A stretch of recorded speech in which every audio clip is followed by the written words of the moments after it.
हरियाणा के अंबाला शहर विधानसभा सीट से लगातार 2 बार के विधायक एवं हरियाणा सरकार में मौजूदा परिवहन मंत्री एवं महिला एवं बाल विकास मंत्री असीम गोयल को भाजपा ने एक बार फिर अंबाला शहर से अपना प्रत्याशी चुना है। टिकट मिलने के बाद असीम गोयल के कार्यकर्ताओं में भारी जोश और उत्साह नजर आ रहा है। सैकड़ों की तादाद में कार्यकर्ता असीम गोयल के आवास पर ढोल नगाड़ों के साथ एकत्रित हुए और खूब आतिशबाजी की। इस मौके पर असीम गोयल ने टिकट मिलने पर भाजपा का धन्यवाद भी किया। इस दौरान असीम गोयल ने यह भी कहा कि वो विकास के मुद्दे को लेकर जनता के बीच जाएंगे और तीसरी बार अंबाला शहर सीट से कमल खिलाएंगे। इसके साथ ही उन्होंने कांग्रेस पर भी तीखा हल्ला बोला। उन्होंने कहा कि नैतिक रूप से कांग्रेस चुनाव से बाहर हो गई है। कांग्रेस में जितने उम्मीदवार सीएम पद के लिए हैं उससे ज्यादा तो गुट बने हुए हैं। जो पार्टी अपना संगठन खड़ा नहीं कर पाई वो हरियाणा को क्या खड़ा करेगी। भाजपा ने हरियाणा को नॉन स्टॉप का नारा दिया है और कांग्रेस ने फुल स्टॉप का। ऐसे में विधानसभा चुनाव में कांग्रेस को एक बार फिर मुंह की खानी पड़ेगी। खैर, इस पूरे मामले को लेकर असीम गोयल ने और कुछ क्या कहा, आइए आपको भी सुनवाते हैं।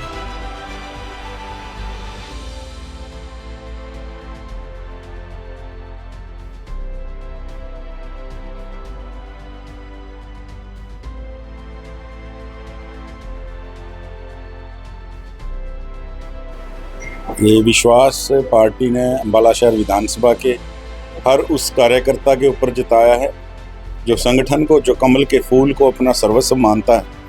और आज जिस प्रकार से कार्यकर्ताओं के अंदर एक माहौल बना है, कार्यकर्ता जो बड़ी एनर्जी के साथ, जोश के साथ और होश में रहते हुए इस चुनाव को जीतने के लिए जो संकल्प लिया है कार्यकर्ताओं ने, मैं पार्टी का भी बहुत बहुत धन्यवादी हूँ। मुझे जैसे साधारण से कार्यकर्ता के ऊपर लगातार तीसरी बार विश्वास जो जताया है, ये विश्वास असीम गोयल के ऊपर ना होकर उन सब कार्यकर्ताओं के ऊपर है जिन्होंने लगातार पार्टी को यहाँ सींचने का काम किया है, पार्टी को खड़ा करने का काम किया है। और ये टिकट भी मैं उन्हीं कार्यकर्ताओं की मेहनत को समर्पित करता हूँ और मैं इतना विश्वास दिलाता हूँ जहाँ मेरे कार्यकर्ता का पसीना गिरेगा, असीम गोयल का खून वहाँ गिरेगा और हम इस लड़ाई को कार्यकर्ताओं के बूते बहुत बड़े मार्जिन से। हमारा मुद्दा विकास है। जिस प्रकार से एक नैरेटिव सेट किया गया कि अंबाला के अंदर जो है अभी बहुत काम करने का मामला है, मैं बिल्कुल मानता हूं, लेकिन मैं अपने 10 साल को और पूरे अब तक जब से अंबाला हरियाणा अलग बना है हरियाणा, तब तक के सारे कामों को हम एक तरफ भी अगर रखेंगे तो 10 साल विकास के नाते इस अंबाला शहर के अंदर एक नई इबारत लिखी गई है।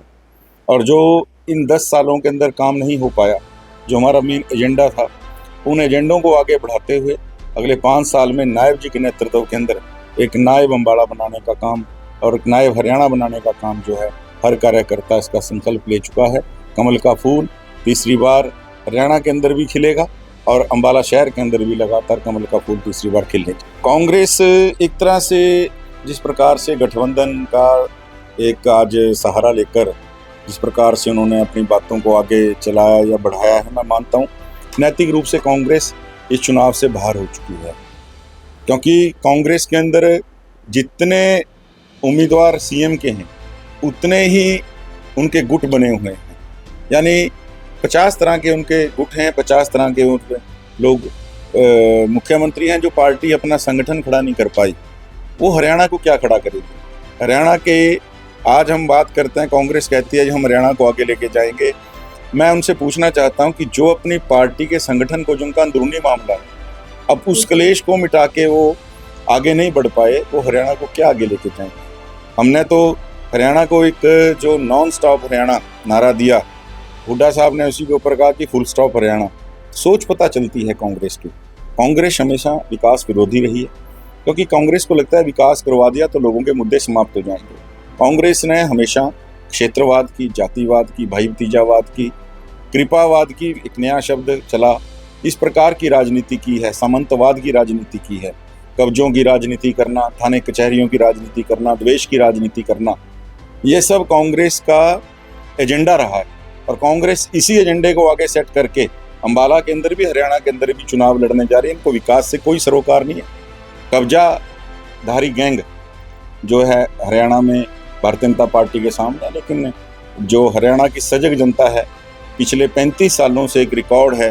हरियाणा ने हमेशा जो केंद्र में सरकार रही है उसके साथ ही अपना समर्थन दिया है और मुझे निश्चित रूप से इस बात का भी इस बार भी ये भरोसा है। माननीय नरेंद्र मोदी जी के नेतृत्व में लगातार तीसरी बार इस केंद्र में सरकार चल रही है और इसी प्रकार तीसरी बार भारतीय जनता पार्टी की सरकार भी नायब जी के नेतृत्व के अंदर इस बार